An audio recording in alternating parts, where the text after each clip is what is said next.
మరిన్ని పురాణ కథల కోసం మా ఛానల్ని సబ్స్క్రైబ్ చేసుకోండి. అలానే లైక్ చేయండి, షేర్ చేయండి. ఓం శ్రీ గురుభ్యో నమః. ఓం శ్రీ మాత్రే నమః. ఓం శ్రీ బాలా త్రిపుర సుందరీ దేవి అయి నమః.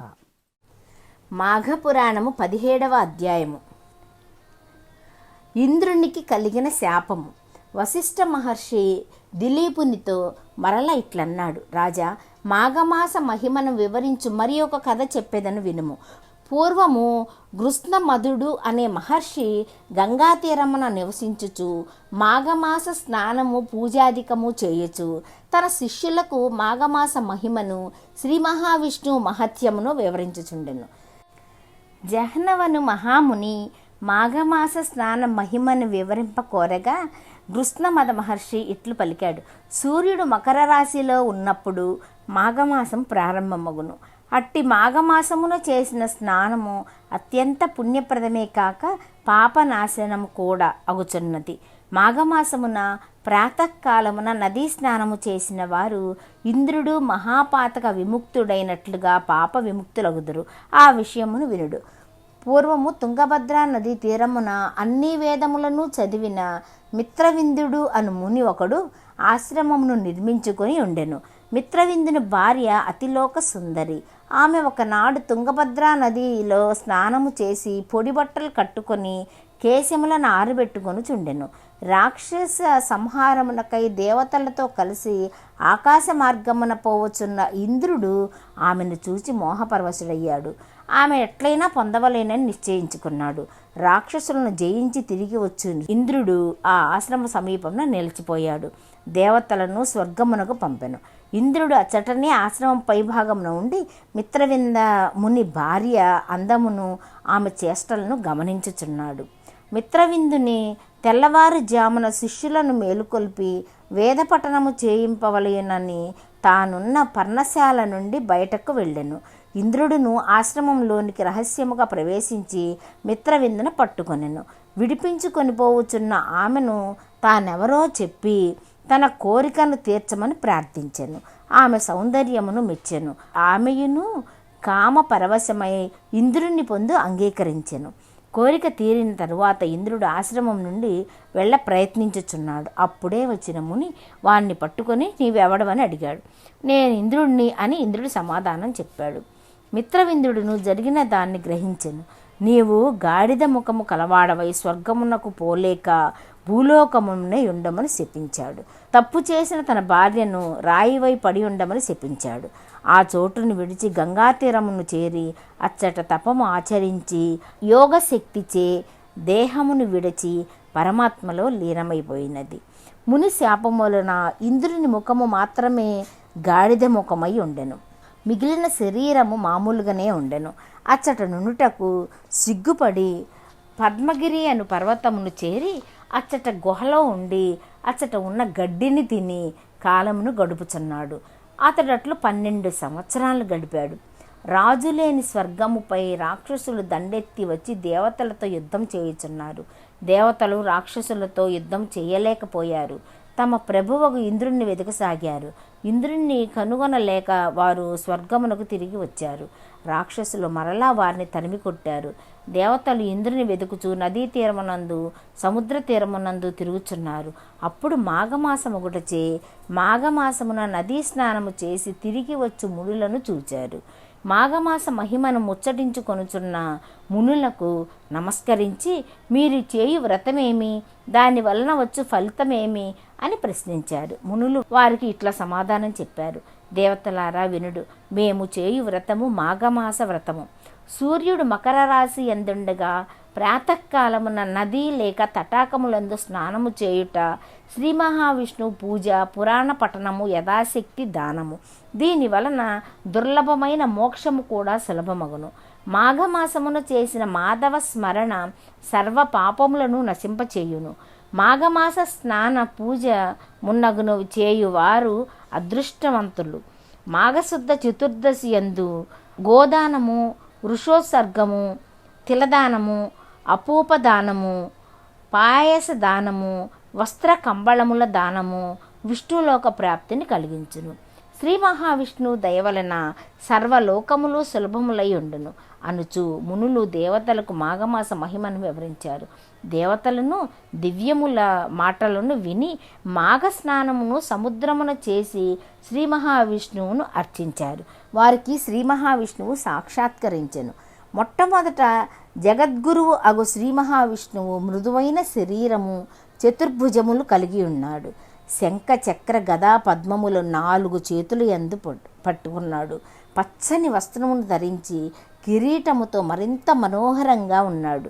కంకణములు, హారములు, వైజయంతి మాలలు మొన్నగు అలంకారములను ధరించి గంభీర మనోహర రూపముతో ఉన్నాడు. ఇట్లు సాక్షాత్కరించిన శ్రీ మహావిష్ణువును దేవతలు ఇట్లు స్తుతించారు. స్వామి, నీవు జగములకే గురువువు, వేదవేద్యుడవు. నీ అనుగ్రహము లేనిదే ఎవరునూ నిన్నెంతటి వారైనను ఎరగజాలరు. చతుర్భుజముఖములు కల బ్రహ్మ వ్యాస మహర్షి నీ పాదముల మహిమను స్తుతించి కృతార్థులయ్యారు. అట్టి నీకు మా నమస్కారములు. స్వామి, నీవు ఆనంద సముద్రమును పెంపొందించు చంద్రుడవు. నీకు నచ్చిన ఉత్తములైన వారికి స్వర్గమును మోక్షమును అనుగ్రహింతువు. సమస్తమును నీచే వ్యాప్తమై ఉన్నది. నీవు సచ్చిద్రూపుడవు, సత్యవాక్కు స్వామివి. ఇట్టి నీకు నమస్కారము. నీవు త్రిమూర్తి స్వరూపుడవై సృష్టి స్థితి లయములను నిర్వహించుచున్నావు. సర్వసృష్టి నశించి జలమయమైనప్పుడు మర్రి ఆకుపై పరుండి చిదానంద స్వరూపుడవై ఉంటావు. పరమాత్మ స్వరూపుడవైన నిన్ను నీవు తప్ప మరెవరునూ ఎరుగజాలరు. కర్మ ప్రకృతి గుణభేదములను అనుసరించి సృష్టించి వాని యందు ఆసక్తుడవై ఉన్నట్లుండి నిరాసక్తుడవై అద్వితీయ రూపమున ఉన్న నీకు నమస్కారము. సర్వవ్యాప్తుడవైన నిన్నెవరునూ ఎరుగజాలరు. బ్రహ్మ, ఇంద్రుడు మొదలైన దేవతలు, పంచభూతములు అన్నిటినీ సృష్టించిన వాడువు. నీవే ధ్రువుడు, నారదుడు, ప్రహ్లాదుడు, ఉద్ధవుడు మొదలగు ఉత్తమ పురుషులు మాత్రమే నిన్నెరిగి సేవించగలరు. నీవు జగములకు గురువువు, జగములును నీవే. మాట, మనస్సు మున్నగు వానికి అందని నీ రూపమును నిన్ను స్తుతించుట తప్ప ఏమీ చేయజాలని వారము. నాయకుడగు ఇంద్రుని కోల్పోయి రాక్షసులచే అవమానింపబడిన మమ్ము రక్షింపము అని దేవతలు పలు రీతులుగా శ్రీమన్నారాయణుని స్తుతించారు. దేవతల యందు జాలిపడిన శ్రీమన్నారాయణుడు వారికి ప్రసన్నుడై ఇట్లన్నాడు. దేవతలారా, ఇంద్రుడు మునిశాపముచే దివ్య శక్తులను కోల్పోయి గాడిద ముఖము కలవాడై పద్మగిరి గుహలలో సిగ్గుపడి దాక్కున్నాడు. అతడు ముని భార్యను మోహించి ఆమెను అనుభవించి దోషము చేసి ముని శాపమును పొంది ఉన్నాడు. పద్మగిరి గోకర్ణ సమీపమున ఉన్నది. పరమ పవిత్రమైన మాఘమాసమున అర్ధోదయ పుణ్యకాలమున గర్ధభముఖుడైన ఇంద్రునిచే నదీ స్నానమును చేయింపుడు. అందువలన ఇంద్రుడు గాడిద ముఖమును విడిచి మంచి ముఖము కలవాడై పూర్వం వలె దివ్యశక్తులను పొంది మిమ్ము రక్షింపగలడు. కావున మీరు వానిచే మాఘమాస అర్ధోదయ పుణ్యకాలమున నదీ స్నానం చేయించమని చెప్పాడు. దేవతలను శ్రీ మహావిష్ణువు మాటలను విని విస్మితులైనారు. స్వామి, మునిశాప పీడితుడైన ఇంద్రుడు కేవలం మాఘమాస స్నానముచే స్వస్థుడగునా? విచిత్రముగానున్నది అని పలికారు. అప్పుడు శ్రీమన్నారాయణుడు, దేవతలారా, మాఘమాస స్నాన మహిమను మీరెరుగగా పోవుటచే ఇట్లంటున్నారు. నేను చెప్పినట్లు చేసినచో ఇంద్రుడు యథాపూర్వ రూపమును పొందుటలో ఆశ్చర్యము సందేహము అక్కర్లేదు. పూర్వము విశ్వామిత్ర మహర్షి ఇంద్రుని వల్లే పాపమును చేసి కపిముఖుడై మాఘ స్నానము చేసి పూర్వస్థితిని పొందాడు. ఆ మాటలకు దేవతలు మరింత ఆశ్చర్యపడ్డారు. ఆ వృత్తాంతమును చెప్పమని శ్రీమన్నారాయణుని కోరుకున్నాడు. అప్పుడు విష్ణువు ఇట్లు పలికాడు, వినుడు. పూర్వము విశ్వామిత్ర మహర్షి భూప్రదక్షిణము చేయుచు గంగా తీరమునకు వచ్చాడు. మాఘమాస కాలమగుటచే గంధర్వులు, విద్యాధరులు మున్నగు దేవజాతుల వారును తమ భార్యలతో కలిసి గంగా స్నానము చేయవచ్చారు. అట్లు వచ్చిన వారిలో గంధర్వ దంపతులను కలరు. భర్తయగు గంధర్వుడు మాఘమాసమున నదీ స్నానము చేయుచు భార్యను కూడా నదీ స్నానము చేయుటకు రమ్మని పిలిచాడు. భర్తతో భూలోకమునకు వచ్చి గంగా తీరమును చేరిన ఆమె, ఈ చలిలో నాకు ఈ చన్నీటి స్నానము బాధాకరము, నేను స్నానము చేయజాలను. మీకు శక్తి ఇష్టము ఉన్నచో మీరు చేయుడు అని గంగా స్నానమును నిరాకరించినది. గంధర్వుడు ఎంత చెప్పినను వాని భార్య భర్త మాట వినలేదు, స్నానం చేయలేదు. గంధర్వుడు మిగిలిన వారితో కలిసి స్నానం చేశాడు. గంధర్వుని భార్య మాఘమాస స్నానమును దూషించి నిరాకరించుటచే ఆమె దివ్యశక్తులను కోల్పోయింది. స్నానము చేసి తిరిగి వచ్చి తమ లోకమునకు తిరిగి వెళ్ళు సందడిలో గంధర్వుని భార్యను మిగిలిన వారు గమనించలేదు. దివ్యశక్తులతో గంధర్వాదులు తమ లోకానికి వెళ్ళారు. గంధర్వుని భార్య గంగాతీరమున దివ్యశక్తులను కోల్పోయి అసహాయురాలై తిరుగుచున్నది. భూప్రదక్షిణము చేయుచు గంగాతీరమును చేరిన విశ్వామిత్రుడు గంధర్వకాంతను చూచి మోహపరవశుడై బలాత్కారముగా ఆమెను అనుభవించాడు. దివ్యశక్తులను కోల్పోయి నిస్సహాయురాలైన ఆమె ఏమీ చేయలేని స్థితిలో ఉన్నది. ఆమెను బలవంతముగా అనుభవించిన తరువాత విశ్వామిత్రుడు పశ్చాత్తాప పొందాడు. కానీ పనిచేసి పశ్చాత్తాపం చెందినచో ఏమగును? తప్పు చేయక ముందుండవలసిన జ్ఞానము తప్పు చేసిన తర్వాత వచ్చినచో ఏమి ప్రయోజనం ఉండను? తన వారితో కలిసి తన లోకమునకు పోవచ్చున్న గంధర్వుడు తన భార్య తమతో వచ్చుటలేదని గమనించి వెనుతిరిగి భూలోకానికి వచ్చాడు. అచ్చట ఉన్న తన భార్యను విశ్వామిత్రుని చూచి జరిగిన దాన్ని తెలుసుకున్నాడు.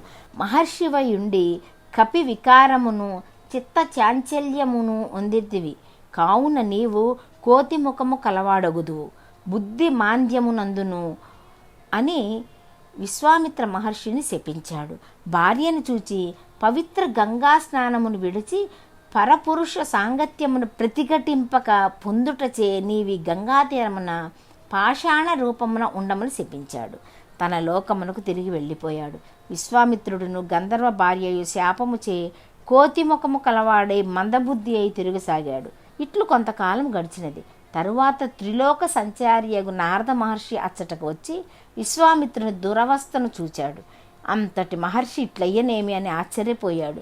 దివ్య దృష్టిచే జరిగిన దాన్ని తెలుసుకున్నాడు. అయ్యో, ఈ విశ్వామిత్రుడు ఎంత గొప్పవాడు! మునులందరూ ఇతని దీక్షను ప్రశంసిస్తారు. ఇంతటి విశ్వామిత్రుడే మన్మధుని వికారమును అణుచుకోలేకపోయినాడు. మరి మన్మథ వికారమును నిగ్రహించుకొనగలవాడెవడుండును అని పలు రీతిలా విచారించాడు. విశ్వామిత్రునిపై జాలిపడెను. విశ్వామిత్రుని శాప నివృత్తికి స్వస్థతకును సంకల్పము చెప్పి నారదుడు విశ్వామిత్రుని కొరకు వాని పేరున మాఘమాస స్నానము పూజాధికమును నియమనిష్టలతో నిర్వర్తించాడు.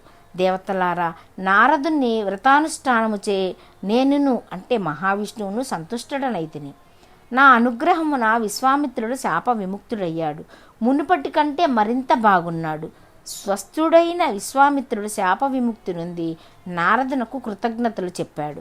పిమ్మట వారిద్దరును నియమనిష్టలతో పవిత్ర గంగా స్నానము ఆచరించారు. తమ కమండలంలోనున్న పవిత్ర జలమును పాషాణముపై చల్లారు. పాషాణ రూపమును విడిచి గంధర్వకాంత పూర్వ రూపమును పొందినది. గంధర్వ స్త్రీ భక్తితో గంగా స్నానమును చేసి తన లోకము తిరిగి వెళ్ళినది. దేవతలారా, మాఘస్నానము మహిమ మాటలతో అందదు, చాలా గొప్పది. కావున మీరు గాడిద ముఖము కలిగి సిగ్గుపడి పద్మగిరిలో ఉన్న ఇంద్రునిచే మాఘస్నానమును చేయింపుడు. అప్పుడు తనకి శాప విముక్తి అగును. శ్రీమన్నారాయణుడు దేవతలకు ఇంద్రుని శాప విముక్తిని ఉపాయమును సూచించాడు. ఇది 17వ అధ్యాయము మాఘపురాణం సమాప్తం.